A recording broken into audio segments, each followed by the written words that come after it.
Hello friends, so we are going to be doing a project this unit and we're going to go ahead and use this NTI Day 9 and possibly 10. I don't know what's going to happen. I don't have any insider information to prepare for that project. There are going to be some slight changes since we're working from home as to like kind of what I have in front of you, and I'll kind of explain that. One thing that I want you to be aware of, I put it in the Google form as a check-in, that I need you to keep doing your textbook reading, like do a little bit each night. I want you to focus on doing this project, but I don't want you to neglect, because we're going to go ahead and move into time period 7. Time period 7 is very thematic. You have imperialism, progressivism, World War I, years between the wars, World War II. So the textbook actually goes a little bit out of order, or we're going to be reading it out of order. So right now I need you to skip 7.2 and 7.3 and go ahead and start 7.4. And that's going to help you with this project and also set you on a good path, because 7.4 is very long, like 15 pages long and full of information. I typically give students about 3 days to do it. So don't neglect that. I don't have a unit plan because I'm just waiting to see when we're going to be back in school. And that I can't really make a unit plan yet because of that. So I'm just telling you right now, I'm warning you, like when we get back to school, we're probably going to dive in and have a quiz like the day after we come back, whenever that is. So start reading 7.4 right now.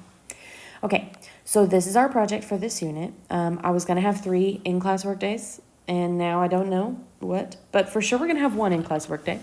So I'm going to be like kind of telling you what I need you to do at home on this NTI day versus what we will do in person for this. So we are going to have a dinner party, not really probably with real food. Maybe we'll make it a food date. We'll just have to see because of the snow. Where each of you is making a place setting, so placemat, plate, fork, spoon, that sort of thing, for a different muckraker. So a muckraker is in time period 7 in the late 1890s, early 1900s. They are progressives, meaning they want to progress society forward, who investigate. They do investigative journalism. They go get down in the muck, the nasty working conditions, the labor unions, investigating the monopolies, investigating the living conditions, the slums, and then they write about it to try and expose or rake it up to show others in the world, if that makes sense, to like bring awareness to the issue. That's kind of their purpose. And the term muckraker was actually coined by Teddy Roosevelt, and it was meant to be like derogatory, like these people are disgusting. They're trying to like make a big deal out of things that are not a big deal, but they kind of took that should have been a derogatory term and were like, yeah, we're muckrakers. That's what we do. We are trying our best to expose the crap. And so each of you is going to design a little project for one of the muckrakers, and then we're going to like kind of speed date style go look at the other people's projects, if that makes sense. This, because of the snow, is not going to be a partner activity. I'm sorry. It'll be an individual activity. So you will get together to make get to make a place setting for your muckraker. So I'm going to provide the plate and the placemat. It's going to be a regular paper plate and like an 18 by 24 poster. And like the art supplies, like I will provide construction paper and glue and color pencils and markers and scissors and those sort of things when we get in person. What you're going to be expected to do at home is research and then like some sort of proof of like, what did you do? So the reason it's a dinner party is you're going to give us a little snack, a little taste of your muckraker's writing. This is where I'm at right now. All of these people are either artists or, well, I actually took off Thomas Ness. So all of them are writers. They wrote pamphlets. They wrote in magazines. They wrote books. So you're going to research your person as much as possible. You're going to pick out an excerpt from your muckraker that's like a paragraph ish, and you're going to write it on the plate. And that should show the essence of this person's progressive goal. So you're finding a primary source. Other people are going to be reading that primary source. Your plate also needs to have the Muckraker's name, the title of the writing, the date it was published. It needs to be super neat, either typed and printed out or written super, super neat. And then the edge of your plate needs to have like a custom design that really represents the person. And then somewhere on the plate, there should also be an analysis. There's that primary source. You are going to say, this primary source means that, this primary source shows that, here is the significance of this primary source. So that is you read your own primary source that you found for your person, and you are explaining how it supports what goal they are going towards, okay? And so their muckraking goals are probably either to break up monopolies, working conditions, living conditions, food safety, child labor, ending political corruption. Those are kind of the goals. So your analysis would be, this is how this primary source like exposes that and what its purpose was. And then we're going to glue your plate to a placemat, an 18 by 24 poster. So not like giant poster size, but like placemat size. And on the placemat, you're going to find creative and interesting ways to show that this is a dinner party. Maybe you draw some food, a fork, a spoon, but it also has to have information about your person and their cause. And here's what it needs to have. So if like you're looking for, Ms. Keller, what do I need to research? I will highlight those things here in a second. You need to research a primary source excerpt. You need to have an analysis of that, and you need to answer all these questions somewhere on that plate, somewhere on that placemat with some artistry, a little bit of artistry. So these concise pieces of information are going to be either typed or written very nicely, posted around. I'm going to show you guys pictures here in a second. So is there a specific person, people group they're trying to help? Did their writing inspire any legislation? This is the so what. And almost all of them have some sort of local, state, or federal action that happened after they exposed it. Because they exposed it, everyone's like, oh my God, that's so awful. And then they push their Congress members to do something about it. What are they most famous for? Are they famous for anything else? Interesting facts, fun things about them, and a colorful, neat sort of placemat. My goal was to have 2 class periods to do it, and then the dinner party where you like cycle through and look at others, and we'd probably make it a food day too. We'll still try to do that on the 3rd day. So if we were to have NTI Day 9 and 10, your work is going to be at home. Your research work is going to be at home. You could maybe even sketch out, here's what I'm going to do, and then on the one like guaranteed in-class day would be like, okay, now I got to actually do the art, and I got 1 class period to do it, was kind of my thought. So colorful, neat, and we'll figure it out. I'll show you who is who here in just a second. Let me show you what we'll be doing in class. In class, you'll get to see, probably not all of them. There are 13 different possibilities, or 14. I don't remember who I put on there. And I stole this from my friend who teaches in Richmond. So the examples I'm going to show you are actually from some Madison Central kids who did it. Because I have not done this before, so we're going to make sure that it works. We're gonna iron out the details. So you'll like speed date around or like carousel around. Remember when we did the Play-Doh thing and you had to like go to everybody's Play-Doh sculpture and like write down some stuff? That's kind of what we're going at. You'll read their primary source, and you're going to essentially, you're going to do a SP here, summarize the primary source, and use it to answer some sort of like overall question or prompt that I'm going to ask you in class all about the muckraking goals. And then you're going to look on their placemat, which has the extra information about like, did it inspire any change in society? Did it inspire any legislation? That sort of thing. So that part we'll do in class.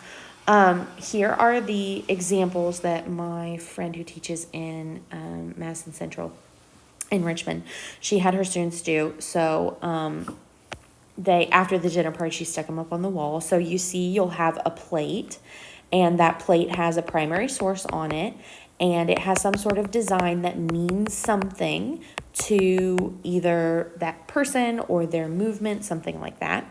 And then the placemat is where we'll glue the plate on, And you see all the little bits of information that they have on the placemat, typed or written. They even wrote things around the plate, their analysis of the primary source. So here's like a little bit more up close. This person even put a fork in a spoon. I love that. So different things that mean something to the author, they put their analysis on a little star and stuck it on there like it was a little cookie. They typed up some stuff, what was accomplished, that sort of thing. Some people drew pictures of their reformer. Some people drew food and little explanations of things within the food, and I really liked that. So it should be the essence of the person. It doesn't have to have a picture of the person, but I do really like those with the picture of the person. A hand-drawn picture of the person. I want it to be as hand-drawn as possible. I didn't mind that they typed a little bit up here, but I really liked the star cookie analysis. That's very creative. I want it to be a creative outlet, but also have lots of information for others. So let me real quick talk about if we are doing this as an NTI project, what do I expect you to do? And my future kids, if you're ever watching this and we're not on NTI, you can skip this part. But right now, my 2026 kids, this is February 2nd, if we were to have, we definitely have NTI day number 9. So here's what I expect from you. I'm going to show you in a second who your Muckraker is. I'm going to post it on Google Classroom. There's going to be a Google check-in. So you need to do the Google form check-in. Sorry, I'm writing in my terrible handwriting. You need to do the Google form check-in for sure. And it's going to ask you a few questions. That's how you're going to get your participation grade for the day. And then I need you to show me some form of your research. So maybe that comes in the form of you take a picture of a notebook paper. You have a Google Doc that you typed it all on. You have a private comment where you tell me the things that you have research and that you know. Pick one of those options just so I can give you an assignment grade for today, and that you actually did it and you dove into it. Okay, let's say that we have an NTI day number 10 on February 3rd. Let's just say that. I have no insider information. I have no idea. Let's say we're not in school and it's an NTI day and it's February 3rd or 4th. I don't know. Here's what I would expect then on the NTI day number 10. So you've already done these things, right? You're going to show me how you continued your research somehow on a piece of notebook paper, on a Google Doc, private comment, and then you're going to kind of sketch out your plans. I'm going to do this. Here's my design that I'm going to do. I'm going to draw her face here. I'm going to have the questions. I don't know. Maybe not even a sketch. Maybe just an explanation. I don't know. Pick one. I just have to give you an assignment grade. An explanation of what your work will look like. Here's why. Because if we were to have this day and this day, when we come the next day or whenever I see you next would be the day where you do the artwork. And it'd be a project work day. And then the day after that would be the time that we actually do this project. That's why I can't really give you a due date. And I would also attach a check-in, a Google form check-in on this day for your participation grade. So let me show you who you guys are. So I just took your phone caddy numbers for APUS and I listed them next to the person, and I was not I'm going to make boys boys and girls girls, because you're not acting like this person. You're just researching this person. So I just put your phone caddy numbers there. So take a look there. If you don't remember your phone caddy number, I also don't remember it.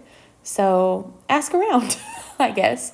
And when I go to school, I can let you know for sure. I'm not sure if I'll be at school tomorrow, though. So there is who you are.